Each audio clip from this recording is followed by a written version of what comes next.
Graças e paz, amados. Estamos aqui para estarmos meditando mais um texto da Palavra do Senhor, ainda no Evangelho de Mateus, capítulo 9, do versículo 9 até o versículo 13. Né? Antes de nós entrarmos no texto, costumam falar vamos ao texto, não vamos ao texto ainda não. Só quero fazer algumas colocações importantes para nós pensarmos aqui no Evangelho de Mateus. Mateus quem escreveu esse Evangelho. E provavelmente você saber de data é difícil, mas provavelmente foi no ano 50 mais ou menos, até antes um pouco, no ano 50. Mateus ele trabalhava na coletoria, ele fazia as anotações, e Jesus chama exatamente esse homem que tinha facilidade de lidar com a escrita. E aí Mateus escreve o primeiro evangelho, o evangelho segundo Mateus. Existem algumas teorias relacionadas à questão, a escritura dos evangelhos, de todos eles. E existe uma teoria, realmente Mateus tem escrito em hebraico primeiro, alguns teólogos chamam de fonte Q, e a partir dessa fonte Q os outros evangelhos foram formados, a partir desse princípio que Mateus escreveu. E possivelmente o próprio Mateus, quando escreveu esse livro de Mateus, esse evangelho, ele tenha usado dessa fonte, dessas anotações. Faz sentido, porque eu lembro quando eu estava fazendo minha tese, eu preparei a tese durante vários anos, desde o início do curso, e eu já tinha um material, que eu já estudava sobre o assunto, e quando eu fiz a tese, e automaticamente eu tive bom recurso, porque já tinha material, eu tinha um arquivo no computador que eu jogava todo aquele material. Então, Mateus, alguns estudiosos pensam dessa forma, que Mateus ele tinha realmente uma ideia de algum arquivo, e aí a teologia, alguns estudiosos apontam essa ideia de uma fonte Q. É algo que é uma hipótese, uma hipótese. Mas o importante nós destacarmos de Mateus é porque ele era um homem, embora estava na coletoria, trabalhava para o Império Romano, um homem que tinha um status dentro do Império Romano bom, mas era uma pessoa humilde, E nós vamos ver aqui no decorrer do texto exatamente essa humildade de Mateus. Outro ponto que às vezes é levantado com relação ao escrito dos evangelhos, muitos falam assim, porque nós vemos na literatura judaica pouca coisa relacionada a isso, na literatura judaica, os eruditos judaicos. Porque na verdade o evangelho não emergiu dentro da erudição judaica, ela saiu dentro do povo, das pessoas comuns. Ao contrário, os saduceus, escribas, eles eram contra, na verdade, os discípulos, então automaticamente eles realmente não tinham material relacionado a isso. Nós temos um amplo material, muitas cópias nós temos, dos evangelhos. Na história nós temos aí muitas cópias. Então, amado, nós percebemos o seguinte, que o evangelho emergiu no meio do povo, no meio das pessoas. É algo que Jesus trabalhou no meio das pessoas. Mar da Galileia, que era um local, terra de Naftali, terra de Zebulon, chamada terra desprezível. E aí Jesus ele tem o seu ministério em um lugar que realmente as pessoas havia um desprezo na época. Então a aristocracia, aqueles homens que eram donos da letra no momento, e eles realmente eles não partilhavam disso, não partilhavam desse evangelho nessa fase inicial, de forma alguma. E nós percebemos que o evangelho ele teve no seio do povo. Jesus foi no meio das pessoas, onde as pessoas estavam. E Jesus nasceu, nasceu filho de um carpinteiro. E aí nós vemos o seguinte, o ministério de Jesus todo em volta do Mar da Galileia. Quem ele escolheu foi lá daquela região do Mar da Galileia. Então nós percebemos que o ministério de Jesus basicamente não era composto por pessoas da erudição de Jerusalém, pessoas da classe política alta ou de religiosos, aqueles que tinham papel e a caneta na mão. Esse é o fato. Então emergiu no meio do povo, no meio das pessoas simples, no meio das pessoas simples. Isso chocou aquele período, que Jesus estava, Talvez você está ouvindo isso de mim hoje e fala assim, nossa, mas foi assim, né? Chocou, né? O choque, né? O choque foi muito forte, porque algo, né, saindo do meio do povo, emergindo no meio do povo, era realmente algo impensado, impensado. E Jesus veio exatamente dentro desse contexto, porque Jesus era o próprio Deus. Ele não veio na forma como se for, como ele viesse como um grande rei para dominar Israel. Ele veio como cordeiro, né? Como cordeiro, como pessoa comum, né? Essa primeira vinda de Cristo, né? Nascido de mulher como criança, né? Uma forma que ele veio de forma humilde, a ideia de humildade. Então, quando ele entra em Jerusalém, ele entra montado em um jumentinho. E Mateus, né? O livro de Mateus, que nós temos trabalhado bastante esse livro de Mateus. O livro de Mateus, ele retrata exatamente sobre um dos ofícios de Cristo, né? Mateus trata a questão que Jesus era o Messias, né? O ponto forte de Mateus, Jesus como Messias, mas assim, ele pinça um ponto importante, porque Jesus ele assumiu os 3 ofícios, né, de direção de Israel, vamos dizer assim, que seria profeta, sacerdote e rei. Né? Então era o Messias assumindo a função de profeta, sacerdote e rei. E o livro de Mateus trabalha muito na questão do reinado, Jesus como rei, né? Como Senhor, tanto que na genealogia do primeiro capítulo, né, logo os primeiros versículos, Mateus relata a genealogia de Jesus como alguém descendente da tribo de Davi, né, que assumiria o reinado de Israel, né, coloca como um rei, né, o rei dos judeus, Então Jesus foi rejeitado porque ele assumiu a posição de rei realmente dos judeus, mas sendo vendo de um contexto, né, de um contexto realmente de pessoas simples. É uma grande introdução, eu confesso que é muita introdução, a introdução é grande para poder falar sobre Mateus, mas para destacar que Mateus ele escreveu isso de forma muito tranquila, no sentido de que ele queria enaltecer Jesus, né? Nós vamos discorrer exatamente o texto. Vamos ao texto então? Diz assim a palavra do Senhor, né? Mateus 9, de 9 a 13. A vocação de Mateus. Partindo Jesus dali, viu um homem chamado Mateus, sentado na coletoria, e disse-lhe, segue-me. E ele se levantou e o seguiu. Jesus come com pecadores. E sucedeu que, estando ele em casa, à mesa, muitos publicanos e pecadores vieram e tomaram lugar com Jesus e seus discípulos. Ora, vendo isto, os fariseus perguntavam aos discípulos, por que come o vosso mestre com publicanos e pecadores? Mas Jesus, ouvindo, disse, os sãos não precisam de médicos, e sim os doentes. Ide, porém, e aprendei o que significa misericórdia quero, e não holocaustos. Pois não vim chamar justos, e sim pecadores ao arrependimento. Vim chamar justos, mas pecadores ao arrependimento. Jesus aqui nesse momento, ele passa na coletoria, né, o texto vem narrando aqui, importante, e ele chama Mateus. Né? Mateus era esse autor desse livro. E Mateus tinha uma vida social tranquila, porque aquela pessoa que era coletor de impostos naquele momento, tinha uma vida social financeira bem estável, bem tranquila, né? Bem abastada, por sinal, né? Bem abastada. E aí, amados, Jesus chama Mateus, e Mateus imediatamente larga tudo e segue Jesus. Né? É até um pouco incompreensível isso. Né? Alguém larga tudo, né? Do ponto de vista humano é incompreensível. Né?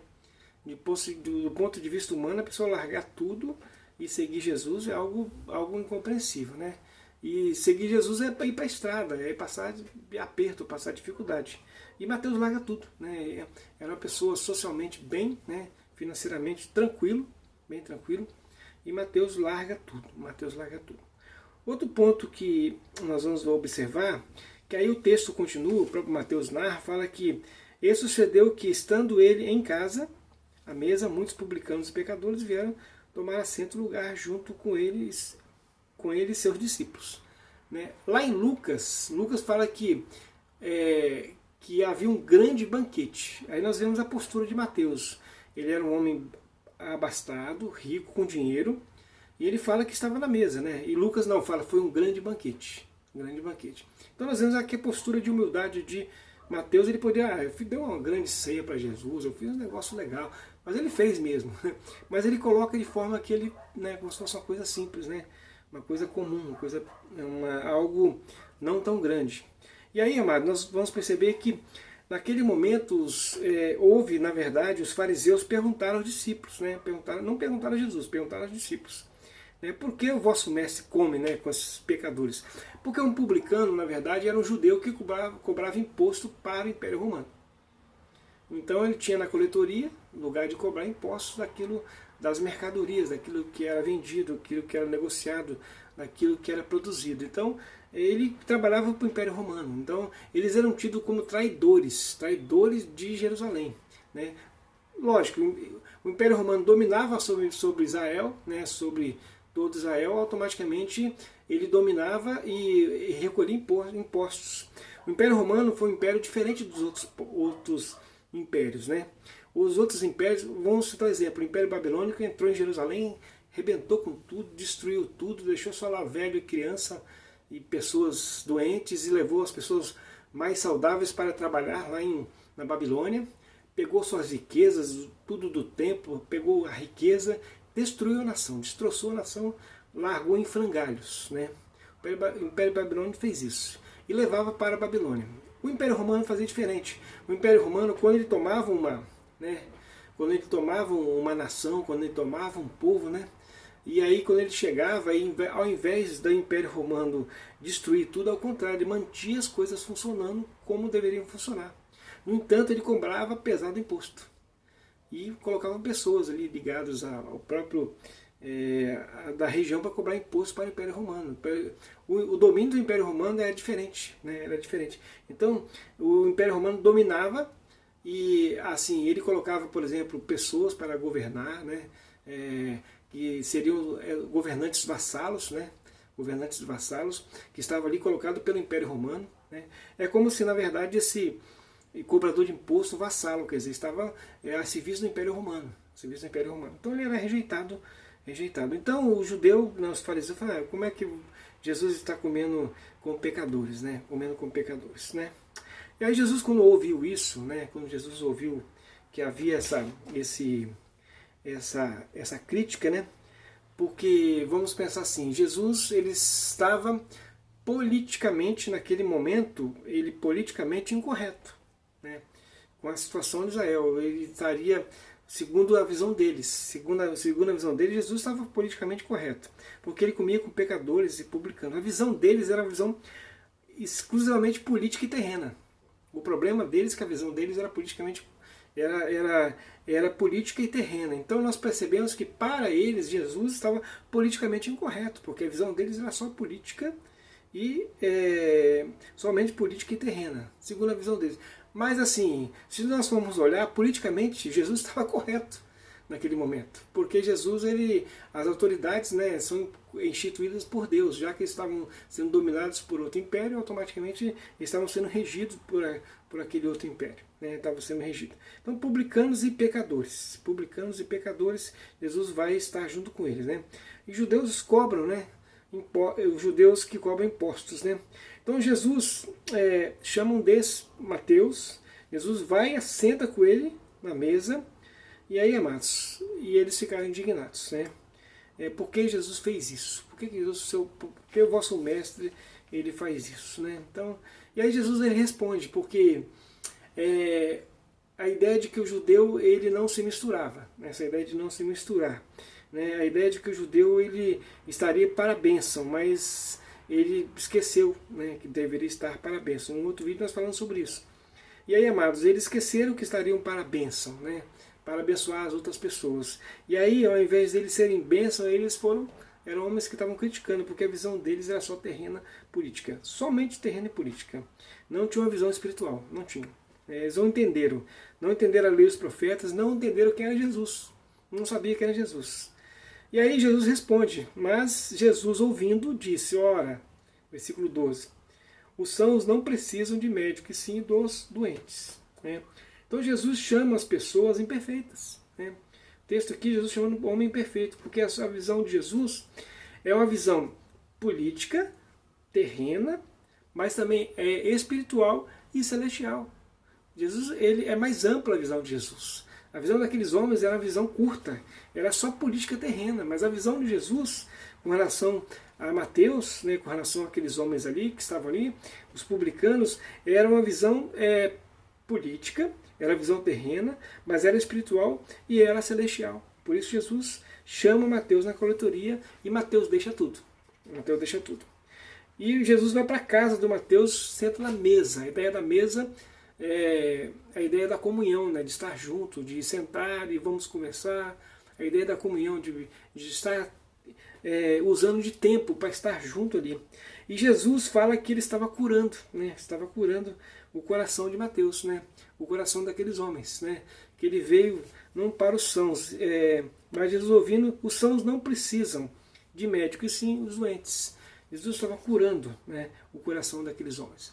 Sabe, amados, quando nós percebemos que Mateus ele tinha tudo, tinha todo o recurso, e Jesus chama, e ele vai imediatamente, e ele chama os amigos, e os amigos vão para a casa dele, e ele faz aquela grande festa, e a alegria que estava no coração, nós percebemos que Jesus foi a resposta de alguma ansiedade do coração dele.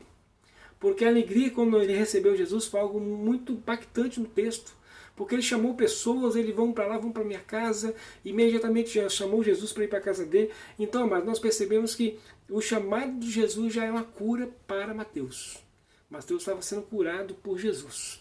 O texto não fala nada sobre isso, o texto não diz nada sobre isso, mas olhando assim para o texto como um todo, nós percebemos a alegria de Mateus. E nós percebemos a maneira que Mateus colocou, que ele chamou os amigos e para que todos pudessem estar ali. E Mateus registra de forma muito tranquila essa colocação de Jesus. E aí Jesus fala uma palavra dizendo, explicando para aqueles fariseus que ele, a maneira dele agir era diferente, porque era visão espiritual celestial. E aí Jesus fala no capítulo 13, misericórdia quero e não holocaustos. Israel tinha o ritualismo muito grande, né, no templo, só aquele ritualismo, e sem o coração, né, sem o cuidado com o outro. Havia uma religiosidade muito estética, de aparência, né, de cumprir o protocolo, vai lá cumprir o protocolo de religioso e depois virou as costas. É meio assim, era assim. E amados, já que era só aquele ritualismo, né, feito daquela forma, como nós já falamos em alguns outros vídeos, né, de forma errada, inclusive, a forma ritualística de Israel, né, relacionado a sacrifício de animais e uma série de outras coisas. Havia o paganismo dentro lá do contexto lá do templo de Jerusalém. Então nós percebemos o seguinte, que Jesus fala assim, não quero holocausto, eu não quero um ritualismo, não quero rituais. Eu quero misericórdia. O que é misericórdia? E aí a palavra misericórdia ela é falada muito no Antigo Testamento, mais nos Salmos. São 51 vezes nos Salmos. Né? A misericórdia, as suas nuances, né? Misericordioso e tal, dá mais ou menos 240 vezes em toda a Bíblia, né? em todo o Antigo Testamento. E amados, e por incrível que pareça, a palavra misericórdia ela é muito falada no livro de Lucas e de Mateus, né? São os mais que falam. Mateus fala a palavra em torno de 9 a 10 vezes, mais ou menos, e Mateus e Lucas um pouco mais do que isso, Então nós percebemos que a palavra misericórdia, que é algo que estava no Antigo Testamento, Mateus traz, né, para esse contexto, porque Jesus traz esse contexto, essa palavra nesse contexto aqui. Nós percebemos que a palavra misericórdia é a ideia de que ter compaixão da miséria, né? Compaixão da miséria, misericórdia, compaixão da miséria. Então Jesus fala exatamente sobre isso. Eu não quero holocaustos, eu quero ter compaixão da miséria. Compaixão da miséria. E Mateus, naquele momento, ele passava aqueles momentos especiais ali. Vamos fazer algumas aplicações e vamos falar um pouquinho sobre Jesus hoje. Jesus hoje, né? Se nós olharmos Jesus hoje, né? Jesus hoje, ele também, né? A ação de Jesus hoje é política terrena, é espiritual celestial, né? E outra coisa importante, Jesus é para todas as pessoas, a ideia da misericórdia, né? Ter assim, compaixão da miséria, né? E aí, amados, E a ação de Jesus hoje também é quando ele chega, né, a ideia de que os sãos, as pessoas que estão tranquilas, elas não precisam do médico, né? Mas quem está doente precisa. Então Jesus, ele vem trazer o remédio para os corações que estão necessitando exatamente da cura, né?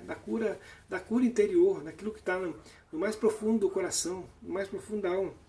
No vídeo passado eu falei que os maiores problemas que a humanidade enfrenta, né, não são as questões externas, né, os problemas que nós temos embate na vida, mas os grandes problemas que nós, a humanidade, temos, está dentro do nosso coração, está aqui dentro de nós. São lutas internas que só com Jesus nós podemos ser fortalecidos e vencer as situações difíceis. Então, amados, Jesus ele reage cura. Os sãos não precisam de médicos, e sim os doentes. Então, nós, né, somos aqueles que estamos sendo tratados por Jesus. Nós somos os doentes, né? Nós somos os Mateus, os publicanos, os pecadores.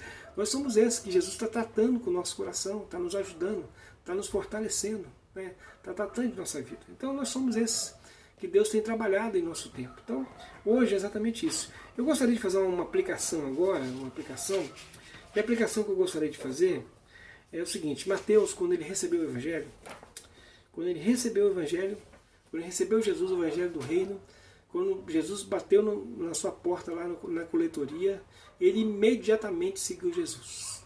Imediatamente seguiu Jesus. E a aplicação que eu gostaria de fazer é o seguinte: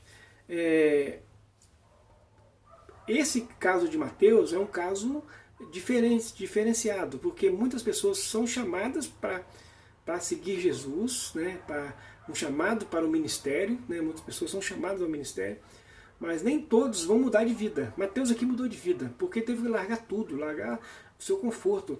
A maioria das pessoas que Jesus chama hoje, né, que chamou no passado, não é chamado para mudar de vida, é para continuar a vida que você está, aonde você está.